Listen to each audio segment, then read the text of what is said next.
Soybean একবার এইভাবে রান্না করলে বাচ্চা থেকে বড় সবাই কিন্তু বারবার এইভাবেই খেতে চাইবে।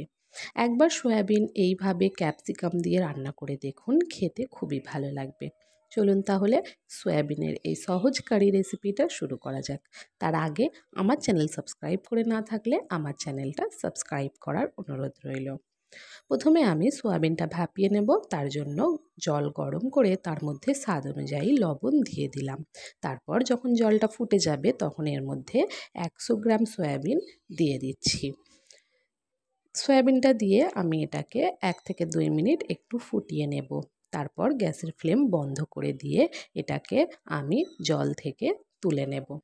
দেখতেই পাচ্ছেন এটা কতটা ফুলে গেছে 2 মিনিটের মধ্যেই। এবার আমি এগুলো জল থেকে তুলে নেব। তারপর এই গরম সয়াবিনগুলোকে যাতে তাড়াতাড়ি ঠান্ডা হয়ে যায় তাই জন্য এর মধ্যে ঠান্ডা জল দিয়ে দিলাম। দিয়ে এবার জল থেকে আমি এগুলো তুলে নেব। এইভাবে হাত দিয়ে চেপে চেপে যতটা সম্ভব এর মধ্যে থেকে জলটা বার করে দিয়ে এগুলোকে আমি তুলে রেখে দেব। এবার কড়াই বসিয়ে দিয়ে কড়াইয়ে 2 টেবিল চামচ সাদা তেল খুব ভালো করে গরম করে নিতে হবে। তারপর ওই তেলটা গরম হয়ে গেলে এর মধ্যে আমি সয়াবিনগুলোকে দিয়ে গ্যাসের ফ্লেম হাই রেখে একটু ভেজে নেব। খুব বেশি ভাজার দরকার নেই, প্রায় 2 থেকে 3 মিনিট একটু ভাজলেই হবে, যেন এটা থেকে একটু ময়েশ্চারটাও চলে যায় আর এটা একটু লাল হতেও শুরু করে। ঠিক এই সময় আমি এগুলোকে তুলে নেব। সয়াবিনগুলো ঠান্ডা হয়ে যাওয়া পর্যন্ত আমি অপেক্ষা করব। ততক্ষণে আমরা একটা মশলার পেস্ট বানিয়ে নেব। যার জন্য মিক্সিং জারে একটা টমেটো নিয়ে নিলাম, ঝাল অনুযায়ী কাঁচা লঙ্কা, 5-6টা কাজু বাদাম আর 1 চা চামচ পোস্ত নিয়ে নিলাম। কাজু বাদাম আর পোস্তটা অপশনাল, যদি না থাকে নাও দিতে পারেন, দিলে একটা ক্রিমি টেক্সচার আসে। এদিকে সয়াবিনটাও ঠান্ডা হয়ে গেছে, এখন আমরা এটাকে ম্যারিনেট করে নেব। ম্যারিনেট করার জন্য 2 চা চামচ টক দই আর স্বাদ অনুযায়ী লবণ দিয়ে এটাকে ভালো করে মাখিয়ে নেব। এইভাবে টক দই দিয়ে সয়াবিন ম্যারিনেট করে রাখলে সয়াবিনটা অনেক সফট হয় আর অনেক জুসি হয়। এটা খেতে খুবই ভালো লাগে।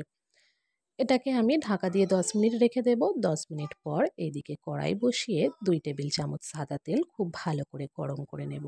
তারপর একটা ক্যাপসিকামকে এইভাবে বড় বড় টুকরো করে কেটে নিয়েছি। এটাকে আমি 1 মিনিটের মতো গ্যাসের ফ্লেম হাই রেখে একটু ভেজে নেব। সয়াবিনের কালার চেঞ্জ হতে দেবেন না। এখানে সয়াবিনটা অনবরত নাড়াচাড়া করে ভেজে নিয়ে তুলে রাখতে হবে। দেখতেই পাচ্ছেন সয়াবিনটা এইভাবেই ঠিক ভাজতে হবে। সয়াবিনটা অতি অবশ্যই দেবেন, খেতে কিন্তু এই রেসিপিতে সয়াবিন দিলে খুবই ভালো লাগবে। তারপর ওই একই তেলে 1/2 চা চামচ গোটা জিরে, একটা দারচিনি, লবঙ্গ আর এলাচ দিয়ে দিলাম। একটু নাড়াচাড়া করে একটা বড় সাইজের পেঁয়াজকে কুচি করে এর মধ্যে দিয়ে দিলাম। পেঁয়াজটাকে আমি হালকা ব্রাউন হয়ে যাওয়া পর্যন্ত ভেজে নেব। এইভাবে যখন পেঁয়াজ ব্রাউন হয়ে যাবে তখন 1/2 চা চামচ আদা রসুন বাটা দিয়ে আবারও এটাকে ভালো করে নাড়াচাড়া করে মিশিয়ে নেব। আদা রসুনের কাঁচা গন্ধ চলে গেলে এর মধ্যে মশলা দিয়ে দেব। 1/2 চা চামচ করে হলুদ গুঁড়ো, লাল লঙ্কার গুঁড়ো, জিরের গুঁড়ো আর 1 চা চামচ ধনের গুঁড়ো আর 1/2 চা চামচ কাশ্মীরি লাল লঙ্কার গুঁড়ো। সামান্য জল দিয়ে মশলাটাকে খুব ভালো করে এখানে কষিয়ে নেব। মশলা এখানে আমি প্রায় 4 থেকে 5 মিনিট ভালো করে কষিয়ে নিয়েছি। মশলা থেকে তেল যখন ছেড়ে দেবে তখন এর মধ্যে টমেটো, কাঁচা লঙ্কা, কাজুর যে পেস্ট বানিয়েছিলাম সেটা দিয়ে দিলাম। মশলার জারটা ধুয়ে একটু জলও এর মধ্যে দিয়ে দিলাম। দিয়ে আবারও মশলাটাকে খুব ভালো করে কষিয়ে নেব। এখানে স্বাদ অনুযায়ী লবণও দিয়ে দিলাম।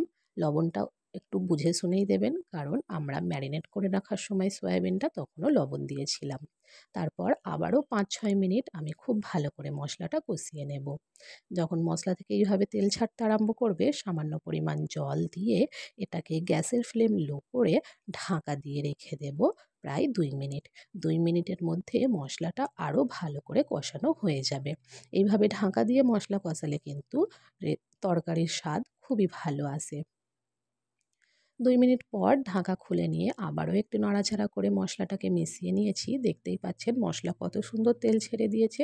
এবার আমি এর মধ্যে ম্যারিনেট করে রাখা সয়াবিনটা দিয়ে দেব।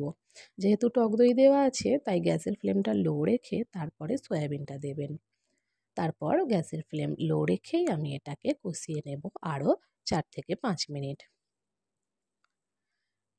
4-5 মিনিট খুব ভালো করে কষিয়ে নেওয়ার পর এবার আমি এর মধ্যে দিয়ে দেব পরিমাণ মতো জল। এখানে কিন্তু বেশি জল দেওয়ার দরকার নেই।